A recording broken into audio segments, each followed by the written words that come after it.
Ciudad de Zacatecas, México, junio de 1914. El ejército federal del usurpador Victoriano Huerta está por enfrentarse contra un gran ejército de la División del Norte del general Pancho Villa en una de las batallas más sangrientas e importantes durante la Revolución Mexicana. Es por eso que en este video veremos sobre la toma de Zacatecas, la caída de Victoriano Huerta. Este video es traído por el aniversario 111 de la Revolución Mexicana. Ahora, sin nada más que decir, comencemos. 1900. Para entender bien por qué se llegó a tomar esta ciudad, veamos un poco los antecedentes. Desde el inicio de la Revolución Mexicana, en noviembre de 1910, Francisco I. Madero logró en pocos meses derrocar al presidente Porfirio Díaz tras la toma de Ciudad Juárez en 1911.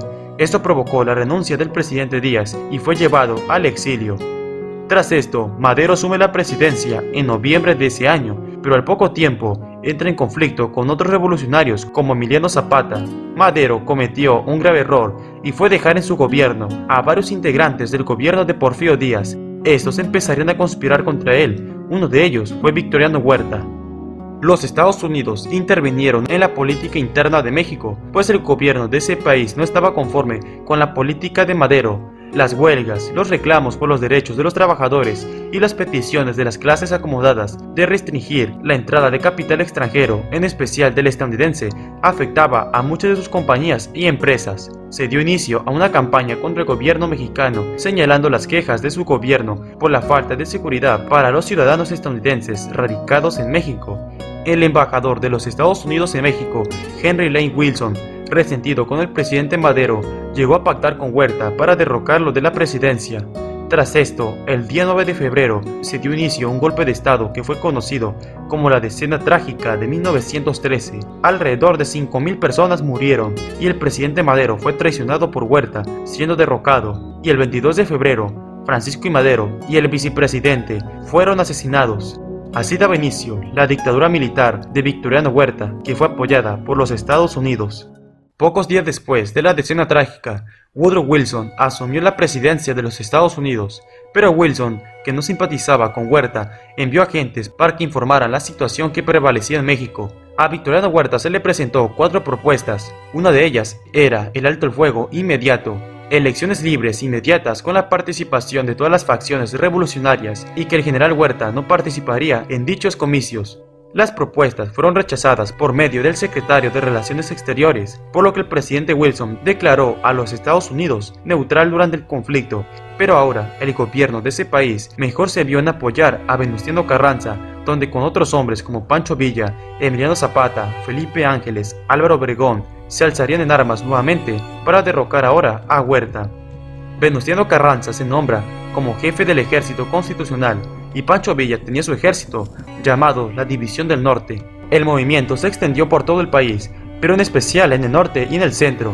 Se tomaron varias ciudades y se dieron varias batallas, como la Batalla de Santa María, librada los días 26 y 27 de junio de 1913, donde los constitucionalistas derrotan a los federales. La Batalla de Ojinaga, el 10 de enero de 1914, donde la División del Norte de Pancho Villa derrota al ejército de Huerta. En esta batalla es donde se tomó la fotografía de Pancho Villa a caballo. Otra victoria de Francisco Villa sobre los federales fue en la batalla de Paredón en mayo de 1914. Tras varias derrotas, los federales de Huerta estaban en una situación crítica. Hasta los estadounidenses tuvieron que ocupar la ciudad de Veracruz ese año de 1914, enviando una flota de barcos para evitar el envío de armas desde Alemania a las tropas de Victoriano Huerta, donde tuvieron varios enfrentamientos con los estadounidenses en la ciudad de Veracruz.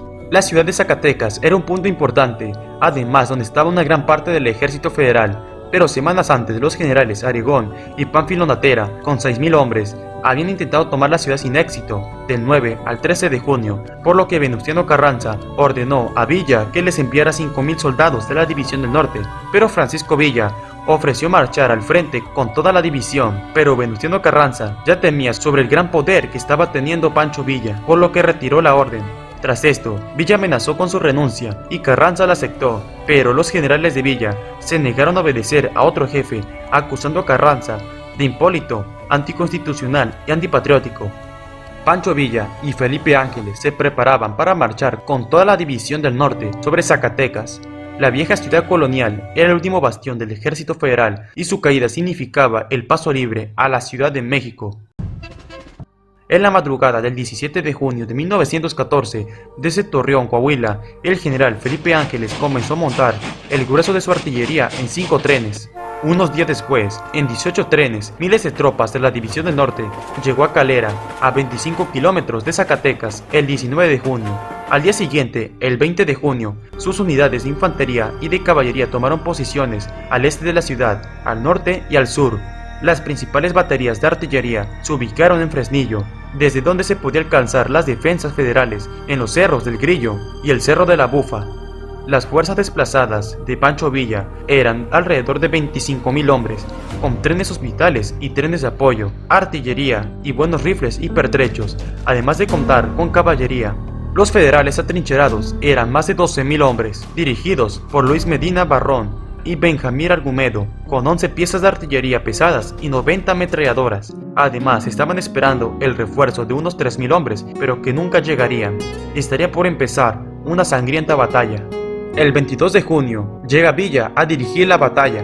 El enorme reflector colocado en el punto más alto del Cerro de la Bufa iluminaba la ciudad de Zacatecas, y el 23 de junio de 1914 comienza la batalla.